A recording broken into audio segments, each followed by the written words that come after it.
this sounds great. This is amazing. Totally. This is such a great deal. We're going to Tulsa. And the gold brick, this guy's like, I'd give a gold brick to my family. Of course. I'd give it to you, new How friend. about you? Yeah.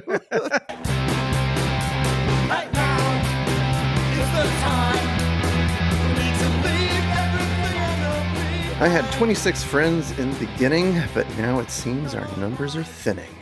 Some people drive fast, others love to bet. Still others snort coke in a private jet, but drinking bleach is my way of winning.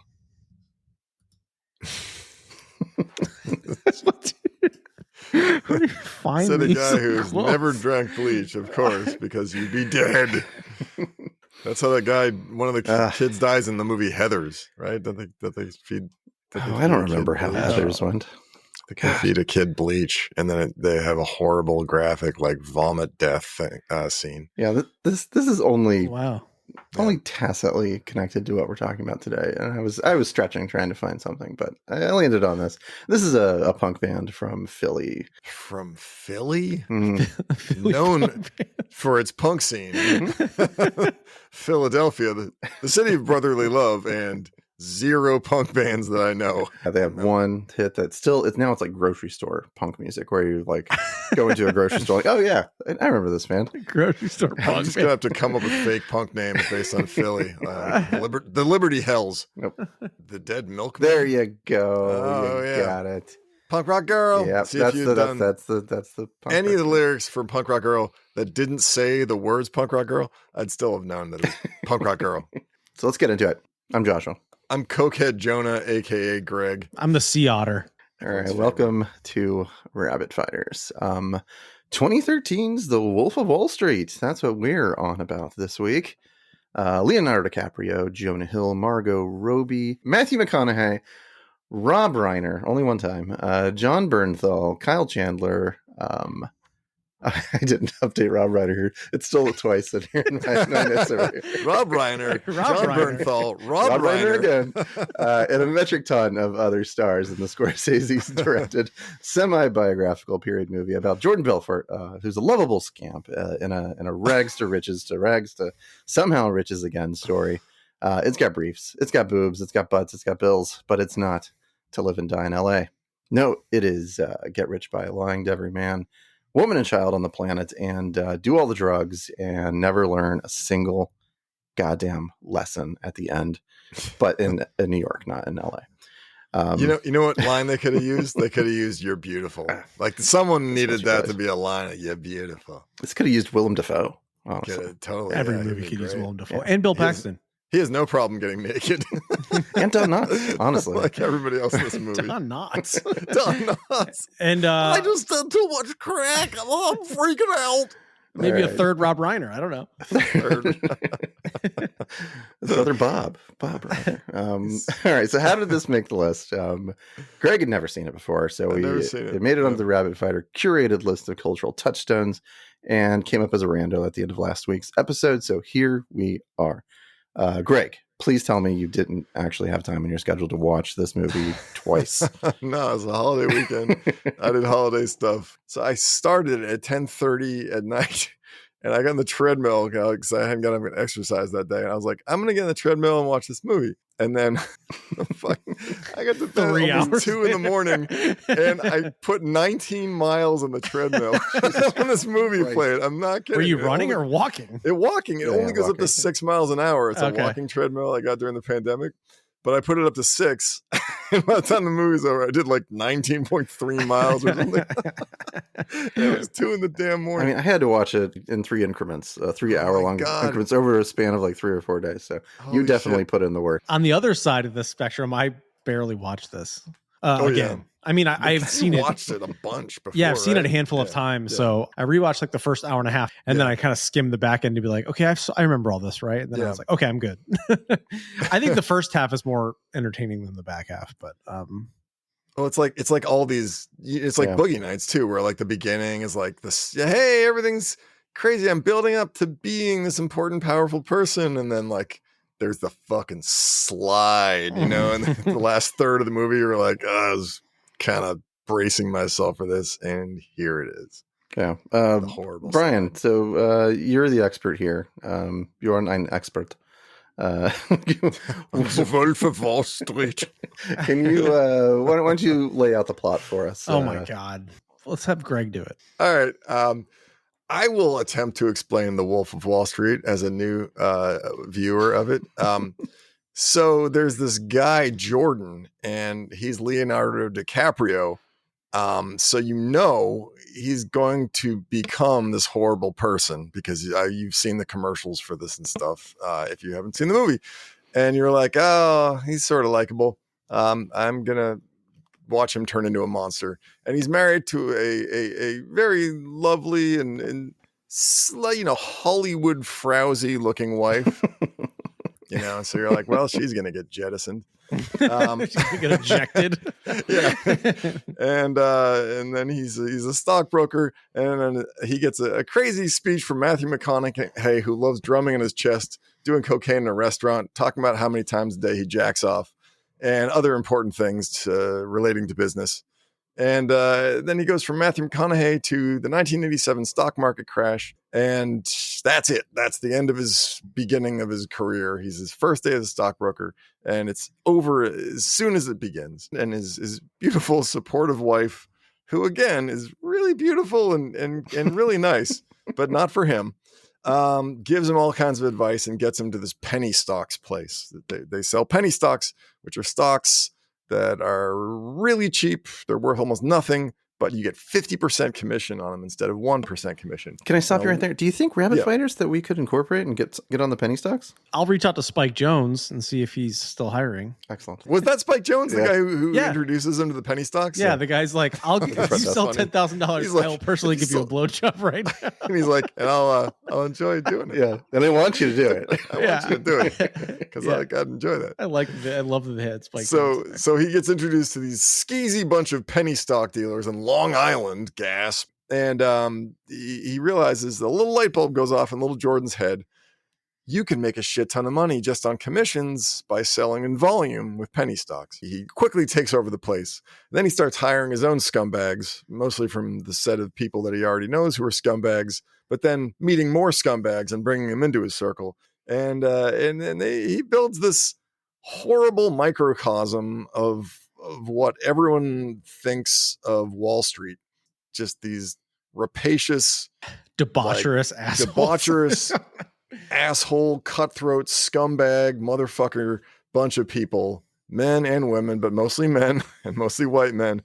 And he becomes the kingpin of this whole crooked organization. And then Kyle Chandler is a federal agent who starts investigating him and gets in this Capone and Elliot Ness standoff with him. It leads to the downfall of Jordan, but only a little. He rats out most of his friends. He goes to Club Fed, he plays some tennis, and he does some more voiceovers for us, the audience.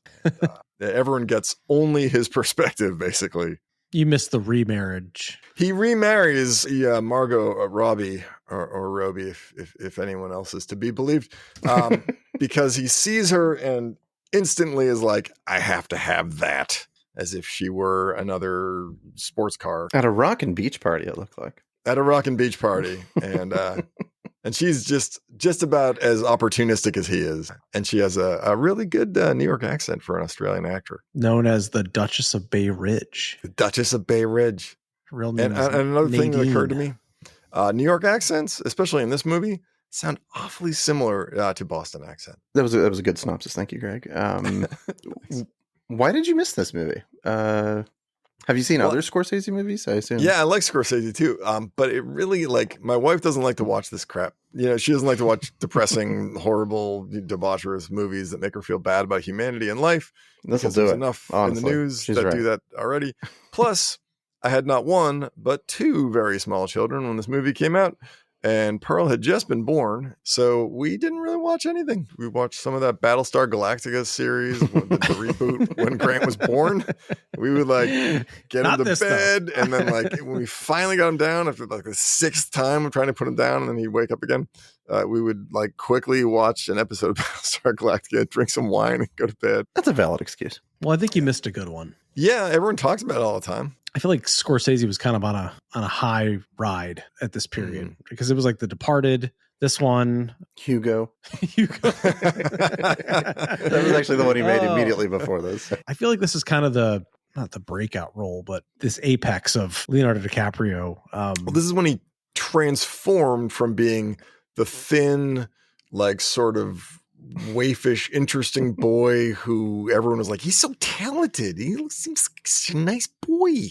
And then he was like, I don't want to be that anymore. I want to play asshole parts. So that's where all the good parts are. I'm talented and creepy.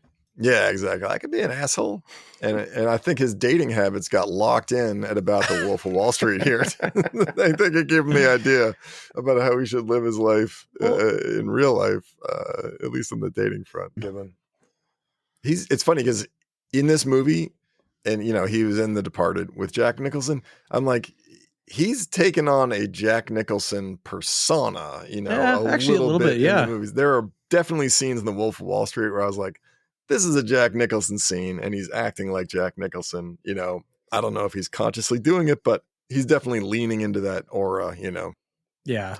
I mean, and this movie is just so over the top with sex, drugs, and money and all the crazy shit that happened. I'd be curious, like, again, Greg said it earlier, from one person's perspective, and he wrote an autobiography. How do you know? I don't know how much of it is true, or I'd be interested, like, how much, because there were some comments that he sort of inflated his status with like the FBI, like, his importance and all this, kind of thing. Which is a crazy thing to do. Yeah. Like an absolutely batshit insane tactic to take there. But because all the ridiculous shit they do in this movie, you're like, really? Like, you did this? Like, I want to know if any of this is true. There seems like there's some fabulism going on here where you're like bowling with little people and bringing in just having sex with hookers in the middle of the day in the office. Like, what? I did read that he took issue, like the things he took issue with were not like that. What he took issue with was like, that's not all we did. Yeah. Like in order to like have a business, we actually had to do some real business. It wasn't all this stuff, but we did do all that. Yeah. Like, nobody wants to see them like actually making phone calls more than a couple times where, like they have to show the skill of Leonardo DiCaprio and at least a couple other people as salespeople. So you have that scene where he goes to the penny stock place and he has his first call there. Yeah. And all the clowns around him get up and like just stand up and watch him make the call because they're like, a great scene. What's this fucking guy doing? And then he sells, I don't know, $10,000 worth of stocks or $5,000 worth of penny stocks, whatever it was. And it's just like more than any of these guys have ever sold ever, probably. And they're all like, how the fuck did you do that? And he's like, let me tell you. I mean, it's like having a major league pitcher go down and play little league, and he's like, oh, this is what, in this environment that I've, learned in. And then you go down there, all these guys have no clue what they're fucking doing. And he's like a professional salesman. And so he just does his normal spiel and they're all like, whoa. which is great. It's funny because Nashville has a minor league baseball team for the Brewers minor league team and the Nashville Sounds. And so like we'll go to games sometimes. And, with the first time we went to one of the games, this guy came up and I said to my wife, like, this guy's a major leaguer. What the fuck is he doing? They brought him down for a week or something. He cracks like a 500-foot home run. It's like so fucking far out of the stadium. I was like, I'm just visiting. There you go. Yeah, they do like, wow, it really looks like a big league player. Yeah, like those rehab stints when they're coming back from injury. I think I saw one recently. It was like that was totally Bryce Harper had like one game in AAA and he had like 3 home runs. And they're like, all right, come back to the majors. Eat the shit out of him. He's like, he's ready. He's fine. Take it easy on these boys, all right? They gotta think they're good still. So then he brings all his morons with him, or no, he just goes and collects his idiot friends that's a great scene too, where he's like, all in sales, and he sells cars and weed and tires and weed and weed. Everyone sells something. Mostly just sells weed and weed. It really does kind of elevate his own opinion of himself because he's like, I can pretty much bring anyone in and tell them how to sell and teach them how to sell and they'll be successful because I'm so good at, coaching people on how to fuck people over. Essentially, yeah, in like predatory tactics. Like, Yeah, exactly. just like, yeah, you just like these scumbag tactics work with anyone. Yeah. You know. Yeah, promise people who don't have much that you're going to make them rich and watch their eyes light up, and you know. Yeah, exactly. Yeah. So, but I mean, to Joshua's point, I think it's true. I think what maybe it's Wikipedia or whatever was like, yeah, 98% of the business was legitimate. You know, it's because you can't create something like this unless you're doing the actual work. So it's like, yeah, but the 2% that's highly illegal is what you're going to go to jail for. But. Yeah, because it's not illegal to be an asshole. Yeah. You know, unfortunately, it's not illegal to be like, because you can say, I really believe in this stock and I think it's going to the moon. And like, that's not a lie. There's no way you can prove that the person was trying to, you know, screw the person over and that was lying and stuff. Cause like, who knows? The stock could go to the moon. It probably won't, but like, you know, just inflating stuff for people and telling them something is going to do well when you don't think it will isn't a crime. What were the crimes though? What money laundering? Money laundering, right? Yeah, we tried to take everything over to Europe, but even beyond, like before that, I don't really. What was the crime? What crimes was he just committing? Outright lying to people about. Well, not so much that. I think a lot of it was like a lot of a kind of a pump and dump type thing, right? So he gets the guy. It all hinges on the Steve Madden component. Like they said that he and Donnie are 85% owners in Steve Madden secretly, right? So when they IPO, they just pump the shit out of it and then stuff it down the throats of all their clients, right, to drive the stock price up, and then they eventually it's insider trading. Sell it. Yeah, so it's essentially insider trading of just then. I mean, there's that whole scene where it all kind of goes like it goes to shit, and the stock starts crashing, and they're freaking out. And they have this whole yacht scene, and they get like airlifted out because they're trying to like figure out what the fuck's going on. But yeah, so there's like money laundering and essentially like insider trading and all this other. I like that moment where he breaks the fourth wall a lot, which is odd because at one point though he tries to he's explaining all the things that he does and he just like, you know what, you're not understanding anything I'm saying anyway, so I'm going to skip over that and just say like the shit I'm doing is really, really bad. And I, on the one hand, appreciated that because it did make the film more watchable, but at the same time, I'm like, no, I kind of wanted to know exactly why this is illegal. Yeah, so I know it's a couple things. I think he breaks the fourth wall very irregularly. It's not like Malcolm in the Middle or something where you're like, we're going to get regular check-ins. You know, where the Wolf of Wall Street is not like Malcolm in the Middle. No, it's not. Okay, I mean, to make sure I have that. I mean, the fourth wall breaking in something like Malcolm in the Middle is a regular part of the show.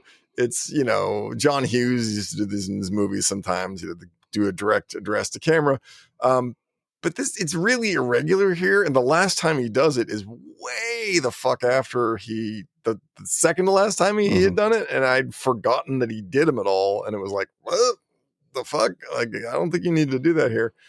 I don't think they needed him at all, actually. Like, I don't think you needed, because he has a voiceover the whole fucking time. You know, like the whole thing is his voice, his tone, his opinion, his take. And that's why you get sucked along this guy's ride, despite him being an increasingly, like Breaking Bad, like an increasingly repellent human being.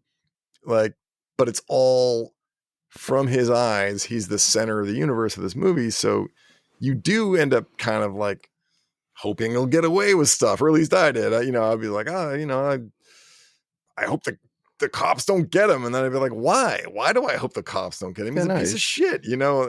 From the get-go, he's a piece of shit. Like, it's not like he was corrupted very by the system. Early. No, he was very willing to get corrupted from he wasn't like, you know, piece of shit at the very beginning. I mean, he just wants to make money, but I mean, well, there you go. Meets Matthew McConaughey and starts telling him he's Coke.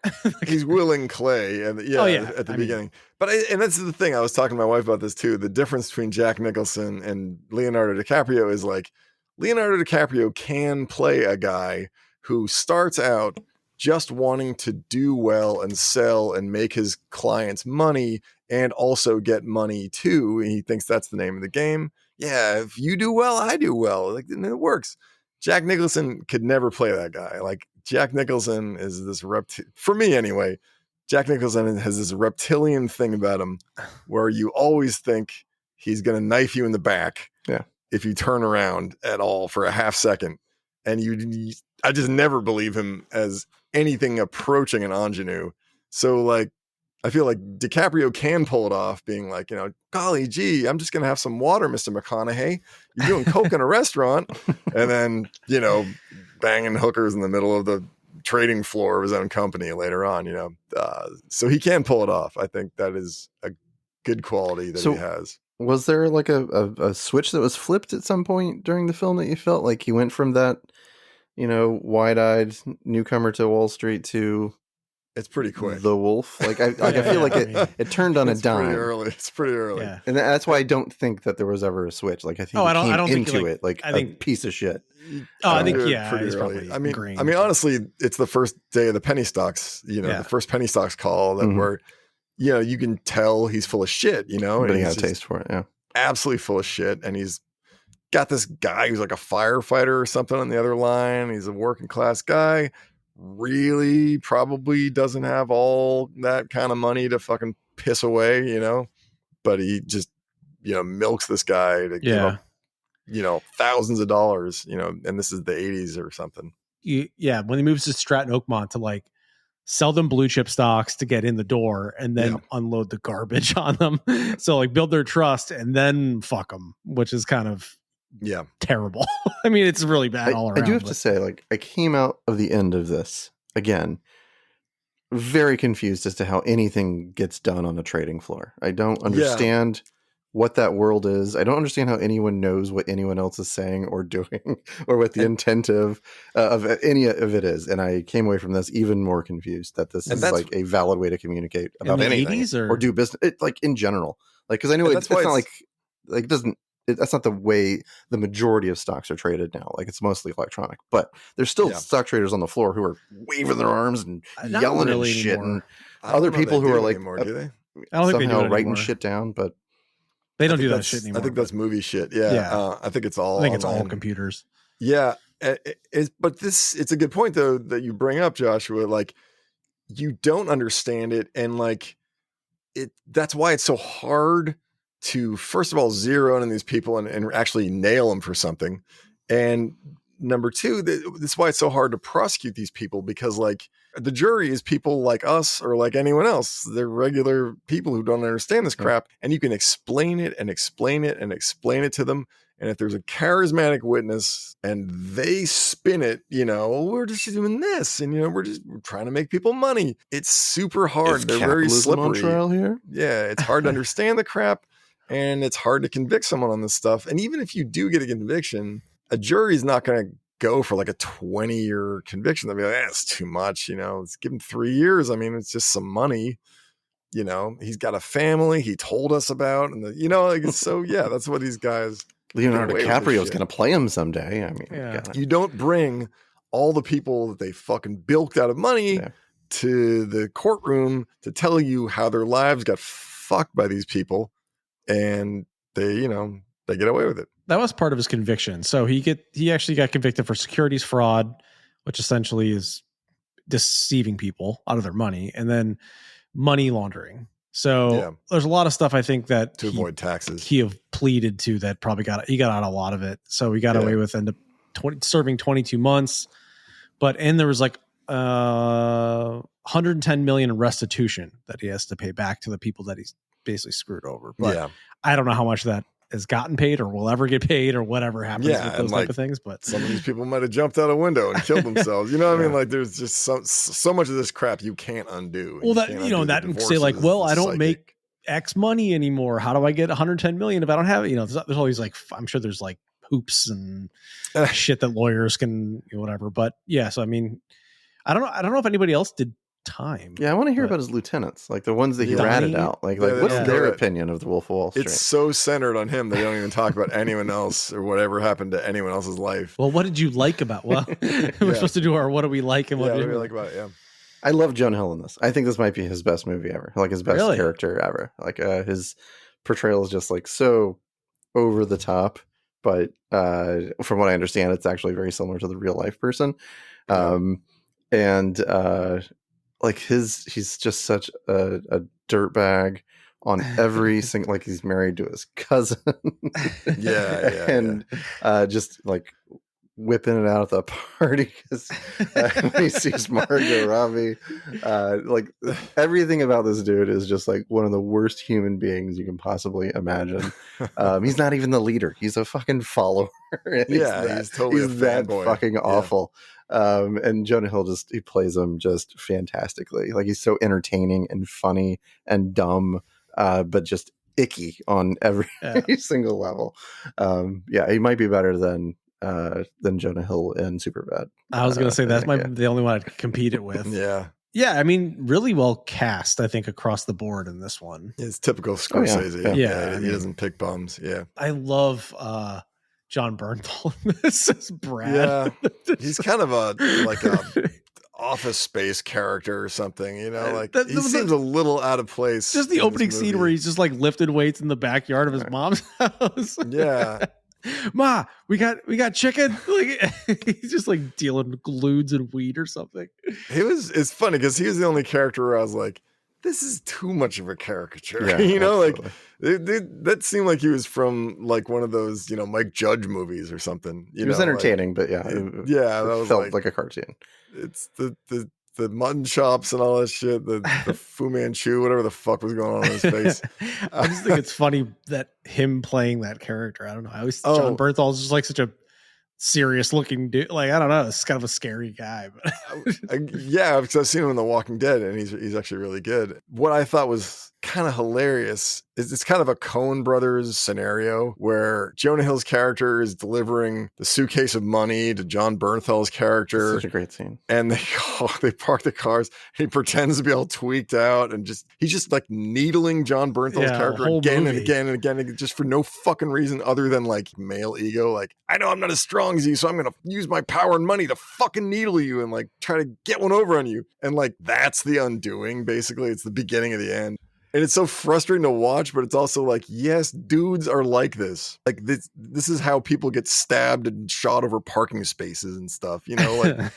But I mean, that's what's interesting is that the whole thing is about a very large amount of terrible people ripping people off, but it's entertaining. Like it's well done. And like, I think it's funny. Like that's not, I don't know how much of it is real. I mean, in terms of, you know, whatever, but I feel like a lot of it's real. I don't have a hard time believing that a lot of it's real.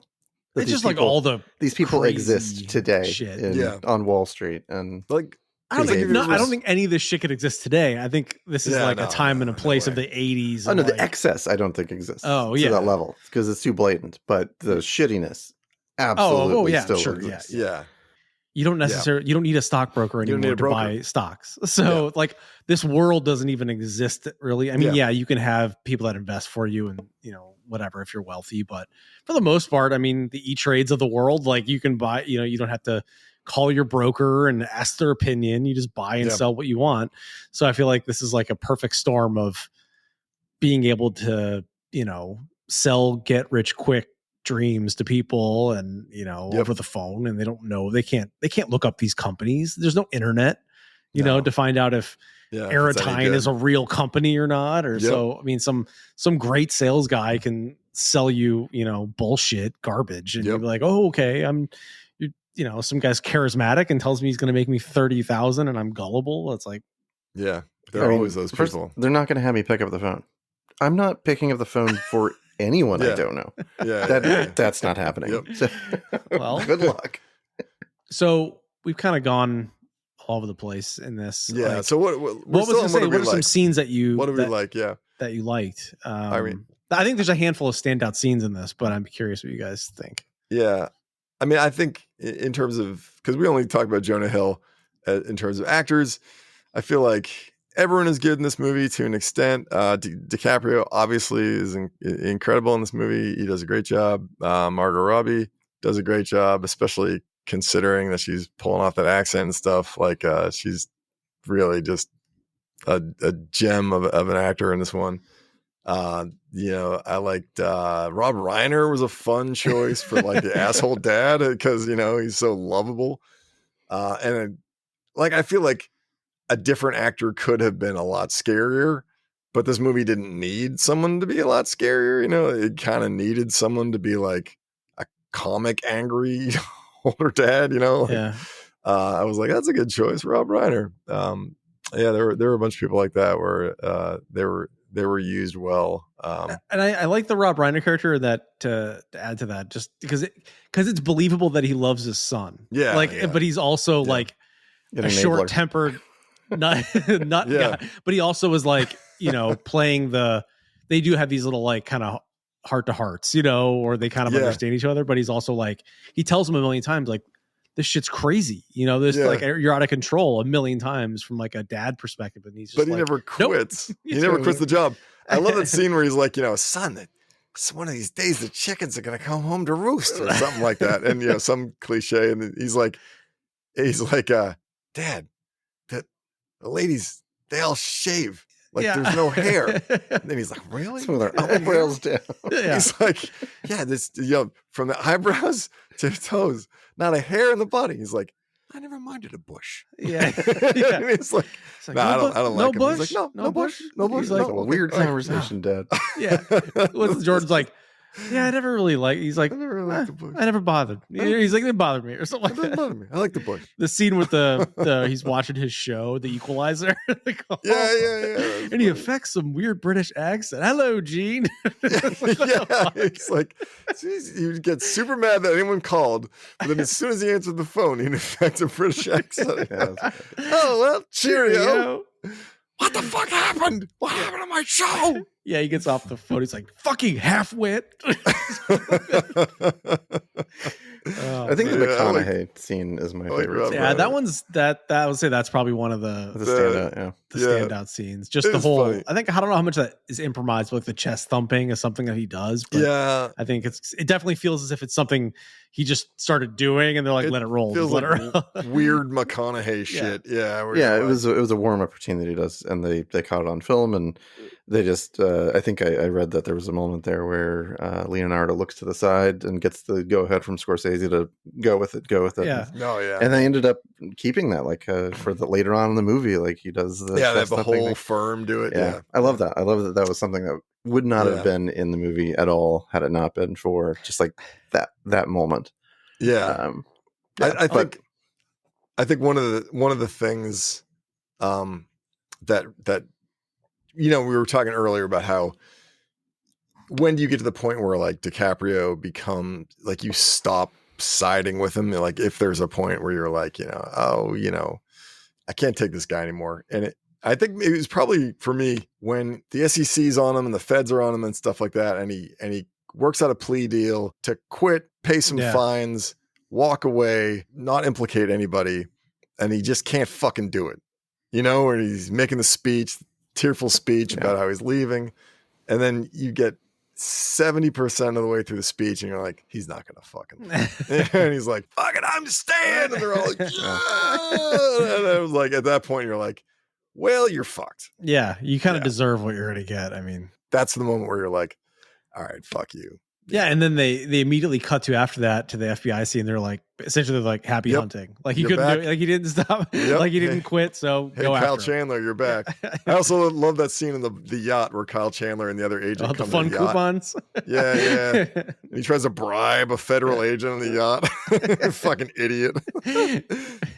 And it's I love that Kyle Chandler does the same thing to him like that DiCaprio does it to his customers. He just like suckers him in to bribing him, and then he turns and is like, okay, we'll just be on our way. It's got to be really tough to be opposite Leonardo DiCaprio in a scene. Like I feel like like Daniel Day-Lewis is another like actor that's up there where just like super intimidating. I feel like Leonardo DiCaprio's got to be like that.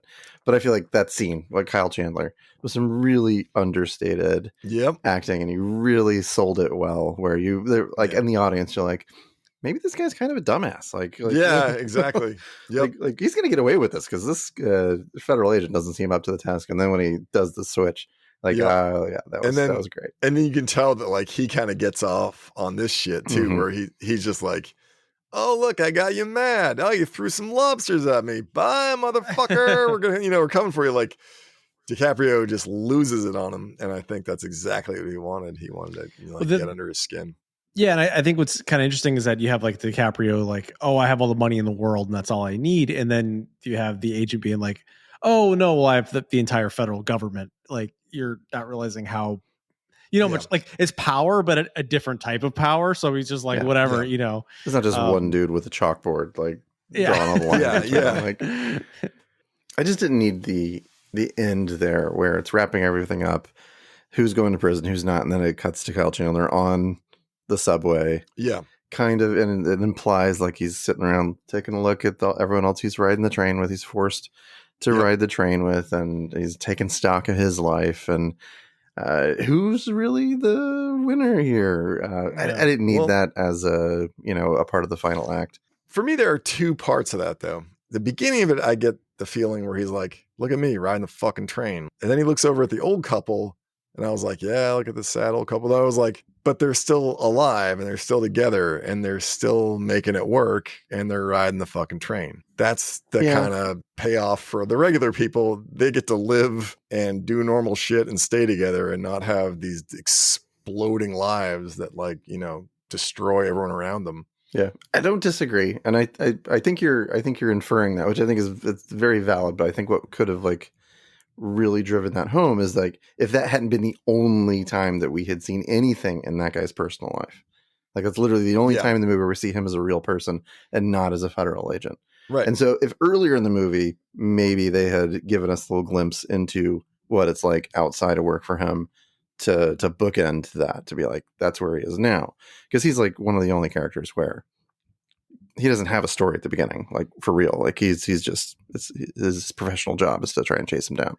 I think two parts of that too. One thing, I guess my perspective on it was, you can do the right thing and you're still going to be broke, or it's kind of like the rich get richer no matter what. I mean, you can be corrupt, and he went to jail for 4 months or 20 months or something, 4 years, 22 months he did. But then it's you come out, you can be a motivational speaker and I'll make money, and he'll be a millionaire again. And then this guy's still fucking riding the bus. And it's funny because when I moved to Chicago, I didn't have a job. I just moved there without a job, and I had to get a job really quick. Mid-90s, so I went to the Reader and looked through job postings in the Reader. The second one I went to, I walk into this room, and there are probably 50 to 60 other people in this room. And they shut the doors, and they start in with one of those videos that he's filming when they bust him. It's literally one of those fucking videos, and I'm not kidding you. There's a guy, and he's like, I used to be a regular guy. And he's like, but look at what I bought now. This is my home. And it's like a mansion. I'm not fucking kidding you. This is a real video. And this guy next to me, he starts saying, oh my God, look at that house. I want a house like that. Oh my. And he's like, look at that car. I want a car like that. Was he a plant? It's so nice. Yes, he was. And I realized it because I did chit chat with him before they started the fucking video.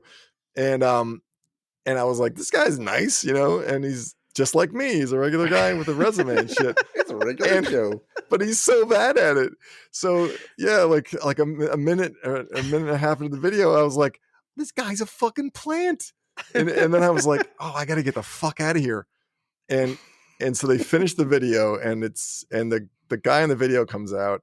It's vitamin sales. They're selling vitamins. Was it a pyramid scheme? It is. MLM. And the vitamins, no shit, were in the shape of a pyramid. They have all these, they have a pyramid of vitamins on the front of the stage. And this is someone's sick joke, right? And he starts doing this whole fucking speech, and you got to sign up and you buy the vitamins, and then you sign up your friends and your relatives, and they sell the vitamins, and you get the cut of the vitamins. And I remember his speech, and this is such a McConaughey thing almost, where he's like, then there are people out there that say, hey, I don't want to sell to my friends and family, but you got to think about it this way. If someone in the street gave you a gold brick and they said, you can only give this to someone else, you can't keep it, would you give that gold brick to a stranger? Or would you give that gold brick to your friends or your family? He's like, this opportunity is that gold brick. Can I get in line for the gold brick, please? And the lights come up. Now we're going to sign up to do training in Tulsa, Oklahoma. And it's a week of training. And you pay for the fucking training. And you pay for the flight. And you pay for the hotel. And then you buy the vitamins. And they're passing these things out. And I'm sweating. I'm like, get me the fuck out of here. And the guy next to you is like, this sounds great. This is amazing. Totally. This is such a Tulsa great this time of deal. year. We're going to Tulsa. And the gold brick, this guy's like, I'd give a gold brick to my family. Of course. I'd give it to you, new How friend. about you? Yeah. I was just like, yeah, like me too. God damn it. I stood up and I was like, I want my coat. I'm leaving. So then they shuttled me out of there so I wouldn't be a negative presence in the room. And they bring me to this lobby, and there's this older guy, and he's got the coats, and he gives me my coat, and he says, "You didn't buy it, huh?" I said, "No, I didn't." What if literally everyone else in the room was a plant except for you? I don't know. Everyone stayed though. Everyone else stayed. I was the only one who left. Well, I guess this opportunity's not for him. Everyone looks at you on the way out. I know. They're Yeah, like, I this guess guy's so. an idiot, huh? How dumb is he? Doesn't even want to make money. Oh, he must hate vitamins. I guess. Hates vitamins. He wants money, everyone to die. and his family and friends. He hates What everyone. a piece of shit. Everybody boo this man. We Yeah. hate this fucking All the guy. plants are like, boo. Boo.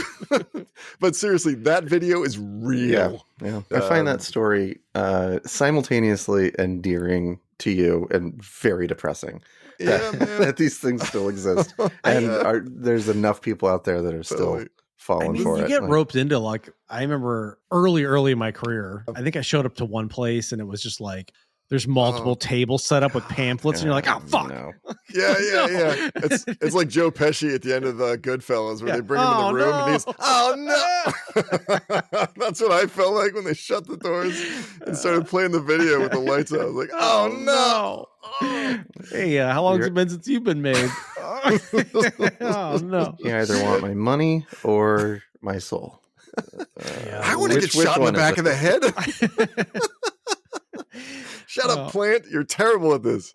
Yeah, so this movie's full of terrible people. It is, yeah. And there are great always actors. people that will Great stay in the room. actors, though. There are always people that are going to stay in the room and buy the trip to Tulsa, Oklahoma. And God bless him.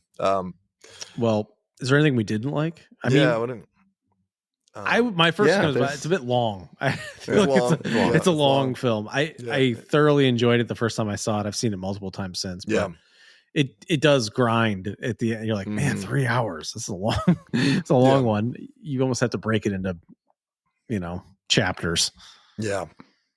But I find the first half more entertaining. Just the lead up to the downfall is always never as exciting as the climb up the. Exactly. The story moves, better as a narrative early on. It really gets bogged down, like there's the remake of the King Kong movie in 2005 has about an hour and 10 minutes on Skull Island, where people just keep running around and getting eaten by like weird bugs and like pterodactyls pierce their heads or whatever the fuck. Hate that scene. And you're like, like the guy gets his head eaten by like a butt bug or something. God, and whole scene is in cinematic history. It's one of my bottom. And the movie's it's the worst. 3 hours and 15 minutes long, and you're like, you could make some cuts here.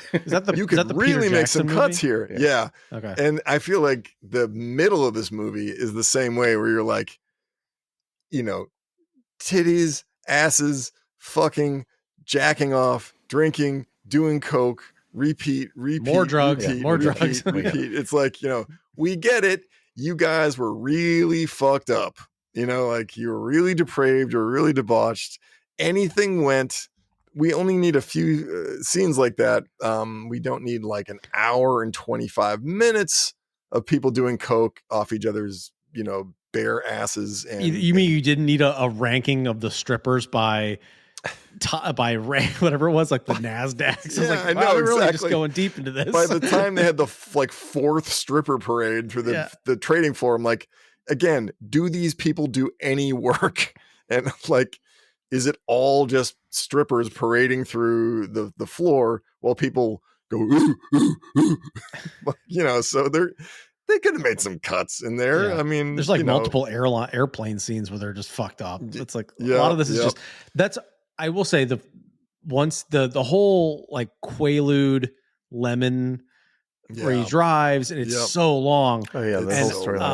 And I remember for watching it the first time, it was like, this is good, you know, but I think subsequently I've skipped it most times just because it's so fucking long. I'm just like, it's that indulgent. Slow motion, like looted thing. And I'm like, oh God, just fast forward to the part. It's like slapstick comedy in this movie, which is not really full of slapstick comedy, but like when he's crawling across the floor and being like, turn off the phone.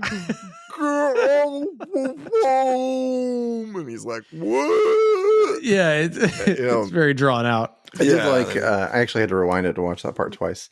When the drugs first take hold and he's crawling out towards his like a Lamborghini. Lamborghini, and he gets to the stairs and the shot away from him, there's only 6 steps.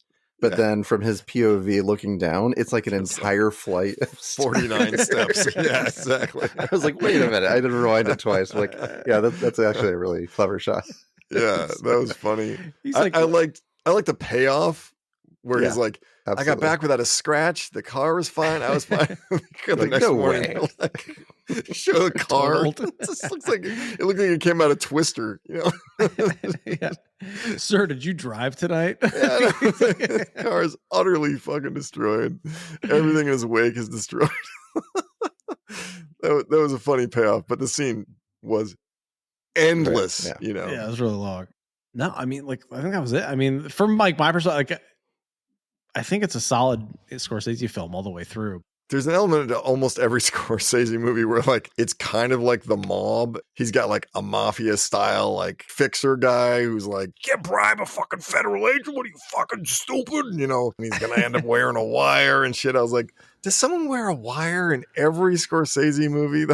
I think Bill the Butcher had a wire. Bill the Butcher had a wire in his eyeball. His big glass eye was a camera. It was the same eye that was in the teddy bear. Exactly. And I guess the other thing is like, I think this movie is too in love with his story. Like Scorsese falls for the story. He falls for the pitch. I think he gets seduced by the source material too much and is like, wants you to love DiCaprio's character. And he casts DiCaprio, who he loves, and he puts him front and center and he gives him the voiceovers. He gives him a direct address to cameras. He gives you every opportunity to love this guy despite what a piece of shit he is, you know, because there are points where I'm like, why am I still listening to this guy's story? Why do I still like him? And I'm like, I've been given no other perspective. Yeah. That's my problem.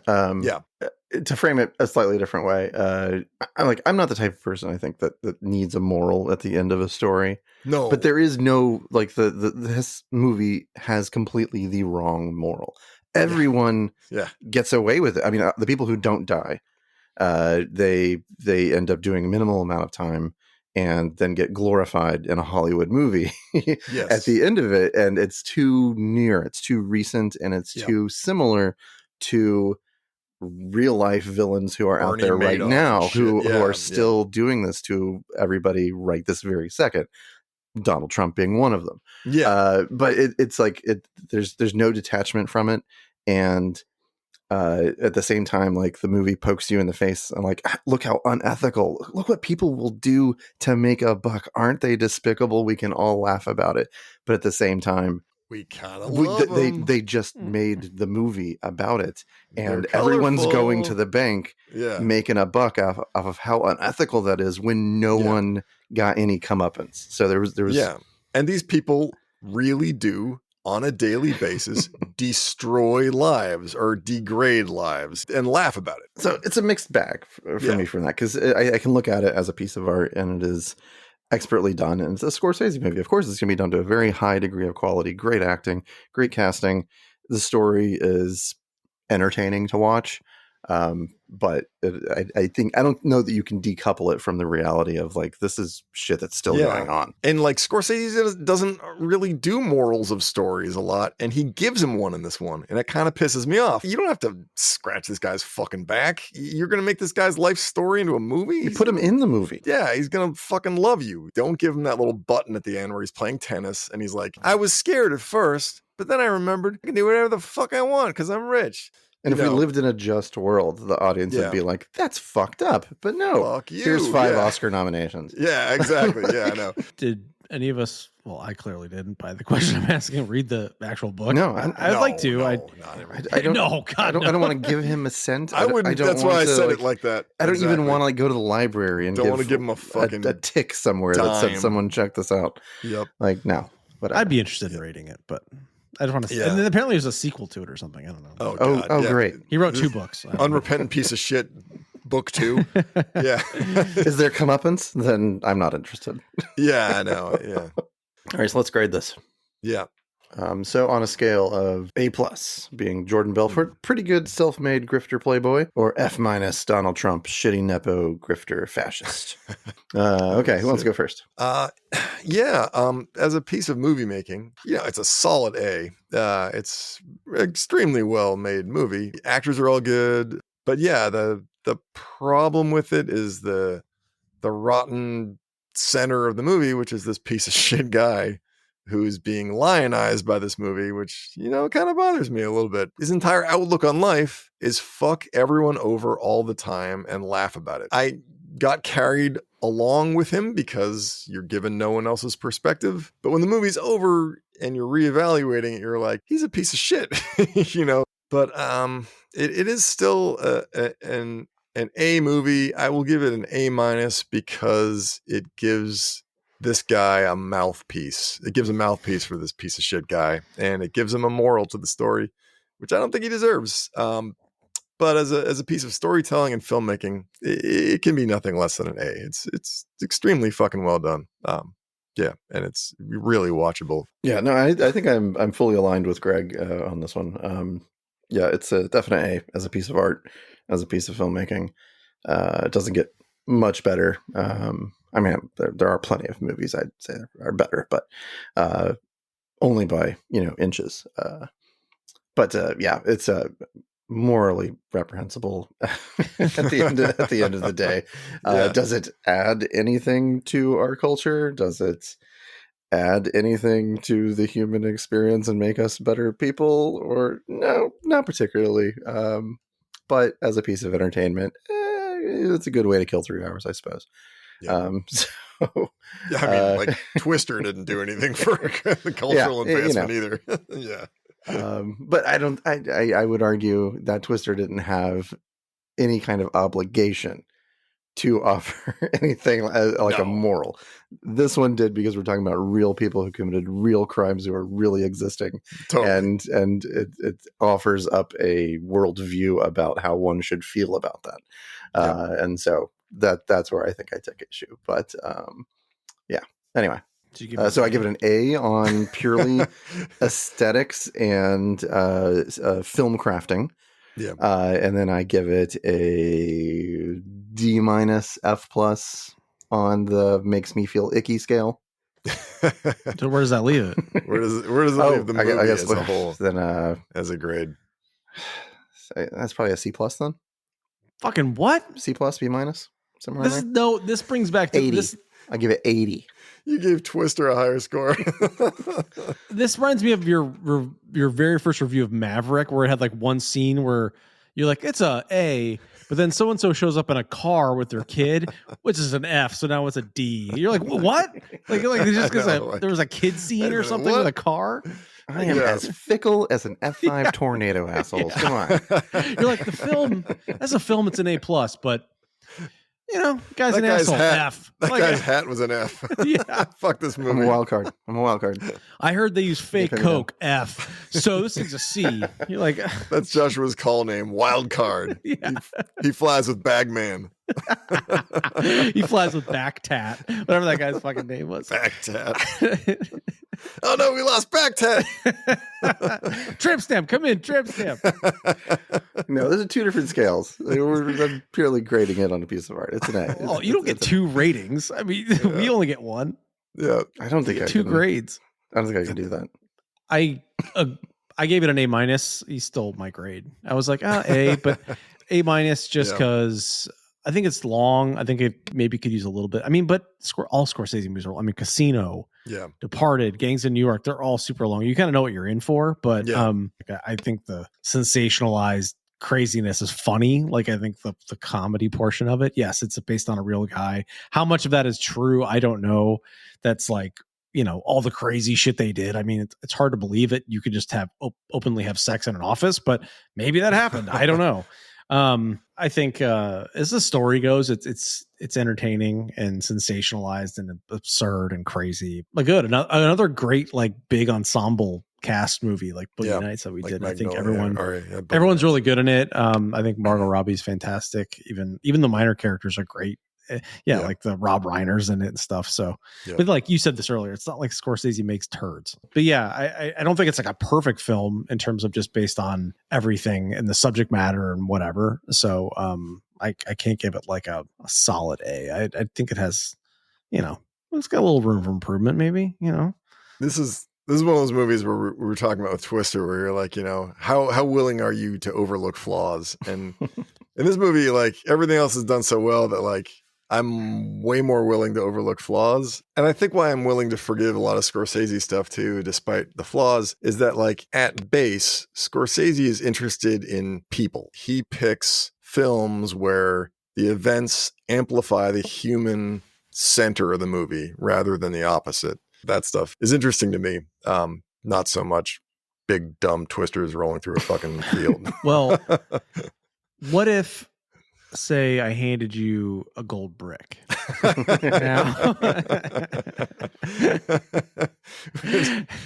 Greg's going to walk right up to the twist, throw it in, brick in the never hit the ground.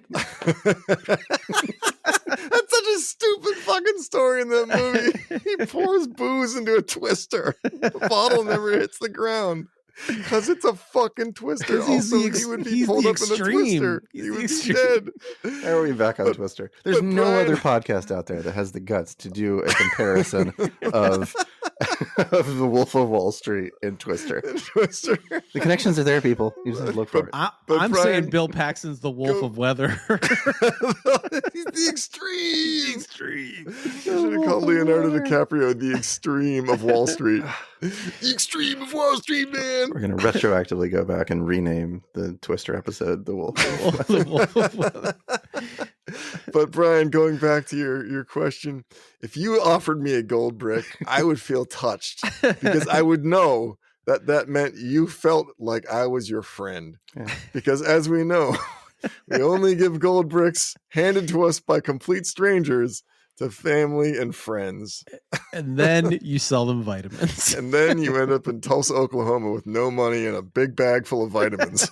That you had to buy. Right. And no money for a bus ride home. I think we can all live with. I could have been the wolf of vitamins. The wolf of wellness. The wolf of wellness. All right. Well, what are we doing next week on Rapid Fighters? Okay. So next week I'm going to throw a little bit of a curveball. My daughter is really into Taylor Swift. We're going to watch a Taylor Swift movie, but we're going to watch a movie called Miss Americana, which is a documentary about Taylor Swift from a period in her life and all the shit that leads up to the year 2020, which is when the movie was made. And I'm going to Would you call yourself a Swiftie now? No. Can we call the next episode Greg's version? Yeah, we'll definitely call it Craig's version. Yeah, I'm not a Swiftie, but I'm also not a hater. And I've seen more of a progression to her career than I would have before. And I think she's a whole bunch more interesting than I thought she was before. And this movie they showed me, I was like, all right, instead of the Eras tour, we're going to do this one because this one is more about like people who don't know shit about her now know shit about her. Yeah. So we're going to watch that. And I'm going to send out a playlist. My wife is making a playlist. Is it all just like Shake It Off 12 times? No. It's the only one I know. No, they go deep, man. They get deep cuts. They know all the albums. What did Josh? We were talking about this earlier. Joshua thought "Call Me Maybe" was my I totally thought "Call Me Maybe" was a Taylor Swift song. Here's my number. How out of touch you are. We're gonna listen to her ska album, right? I hope so. All right, we look forward to it. All right, see you next week. I never minded a bush. Yeah. It's like, no, I don't like no him. bush. He's like, no bush. No bush. He's like, no. Weird conversation, Dad.